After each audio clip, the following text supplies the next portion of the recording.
Добър Добър ден. Добре, заповядайте. Станете се като у дома си. Не забравяйте, че сте на чуждо място.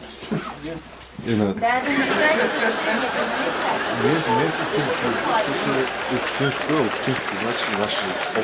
Общинска публична Има собственост. столови за всички. Можеше да минем първо да погледнем кучетата. Да. След това Аз знам предложи. Да. Ако искате първо да се Искаме да намразим, влезем да видим. Вижте какво сега. Ние ми съображение да погледнем първо Кажете след Ти е първо в много лошо време. Днеска понеделник. Събота и неделя не се работи. Това какво значи, доктор Станев? Нито сега. Ама чакайте, ви трябва да определите тези животи. Какво значи почивни дни? Ако има 5 почивни дни, няма ги нахрани ли никой? Искате да Не кажете. говорим за хранене, не говорим за миене. Вие част от задълженията ли? Ма няма нищо, това е ние много просто къщи ще... събота и Добре, неделя. добре. Такива въпроси. Не, не. Задавате въпрос, това е животновъден обект. Добре. Тук е животновъден обект, да е денонощно. Ние просто ще документираме състоянието такова, каквото е. Не... Нека да погледнем и после ще седнем на топла и ще зададем няколко въпроса. Ако не е етично. Задавате въпроса... Не искаме да видим просто. Етиката е обширна тема. Нека да погледнем първо Не и искаме да видим. тогава ще коментираме. Като искам да ви кажа, не е етично по този начин да работите с общината. Ние сме тук изпълнители. Ако на нас не кажат и ни разпоредят, ще работим денонощно. Значи, дежурство, ние ще работим денонощно. Какво точно Това си вие извършва като това лекар трябва съоръжение? да го знаете. Не, вие Както кажете вие като като лекар, лекар- какво точно правите вие тук? Не, ние какво точно правим? Не в какво се Ние изразява искаме да дейността? знаем какво се прави в това общинско предприятие. Да се чисти, да се хранят животните, трябва да се дезинфекцират клетките, трябва да се обезпаразитяват животните, води се документация, отчетност. Много работи се извършват тук. всъщност, Всичко е заведено. Има си така наречения регистър, в който се води на всяка клетка, има сложена табела, където точно е записано, къде е уведено, къде е влязло, къде е Знаете настанено. ли за новия закон за защита на Разбира се, животните, и който в влезе? момента работим по новия закон. Запознато е цялото ръководство на общината, подготвят се неща, подготвя се програма, ще се пусне кмета заповед да създаде и на комисия, въз основа на което да се подготви програма за бъдещата работа по съгласието на новия закон. Въобще, общината работи много коректно и много точно. Но тези защитници не са коректни. Лобистите защитници не са коректни. Нека тук да ни правим нали, оценки, кой е Защо? коректен и кой не. Те имат право да правят оценки, ние Значи нямаме този право. комплекс е общинска собственост. Да. И всеки един от нас, като гражданин на Може да замелваме общината, нещо би там трябвало влезе. да има възможността да погледне има какво някой се друг го е случва вътре. прибрал. Нали? Трябва да има някаква прозрачност. Да. Аз, доколкото разбирам, в новия закон е забранена евтаназията на животни. Правилно ли съм Не е разбрала? вярно, не сте разбрали.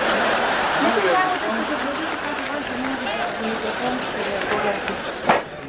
Някой ви е Кажете, дезинформирал. може аз не съм доктор, не съм, нямам вашето Евтаназията образование. си е разрешена, но Така? евтаназия, сега евтаназия, смисъл вече да се прави на болни кучета, на злорави Така. кучета.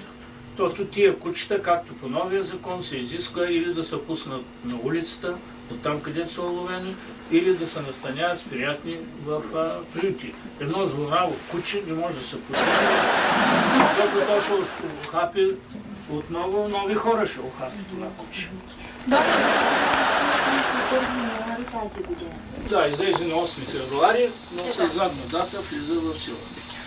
Имаме показания на свидетели, на хора, които са били тук във вашия комплекс на 8 февруари и които са станали свидетели на жестоко убийство на кучета тук. Жили тия свидетели да кажат. Възможно е, защото ние сме записали техните показания. Някои хора обичат така да си говорят, да си приказват. Тия приказки сме ги чували, като доктор Литов, който си ги говори и си ги приказва нередни работи.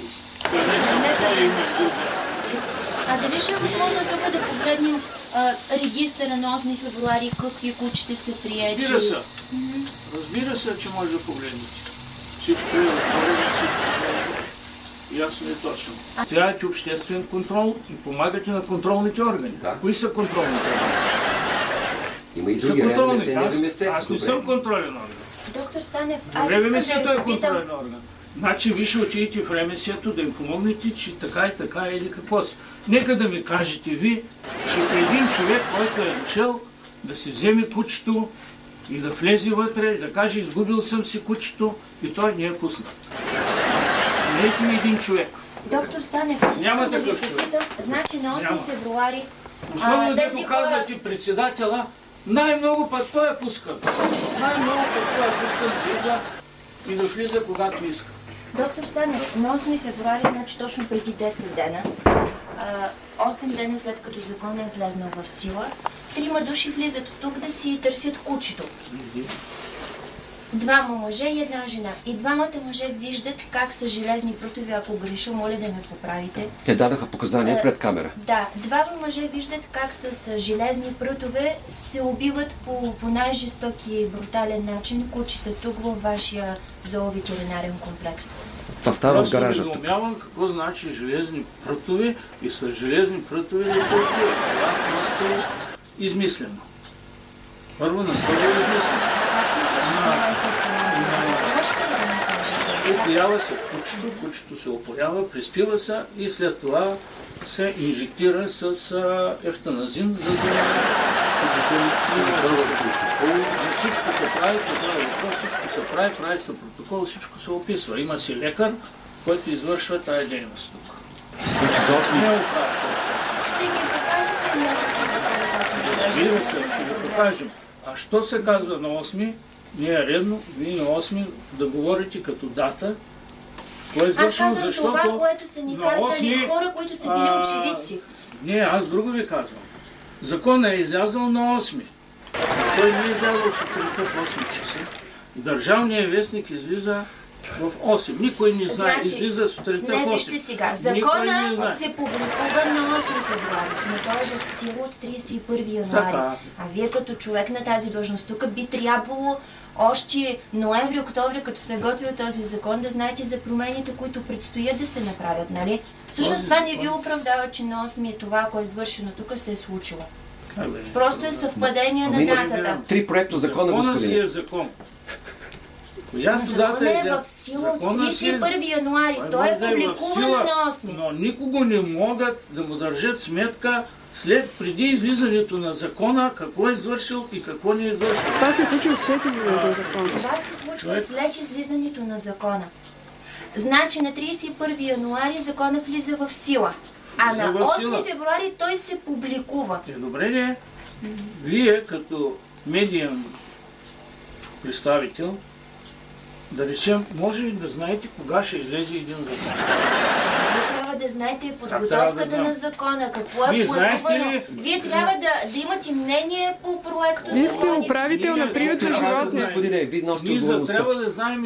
трябва да знаем и го знаем, защото аз съм един от участниците на съставянето на този закон. Точно за това и Аз аз съм говоря. го Значи знаете писал, какво пише в всичко този знам, закон. Всичко знам, защото от цяла България единствено мене Министерството ме поканиха. И знаете, че Да, по да. този начин И кучетата по този не бива да се начин- убиват, нали така? Как ще се убиват по такъв начин, дето вие говорите? Това е просто престъплението, с което го е казал. Че така се убити кучета. Аз не мога да повярвам, че моите хора тук могат да извършат такова нещо, железни пърки и да убиват кучета. Просто аз съм възмутен от това, с което го е казал.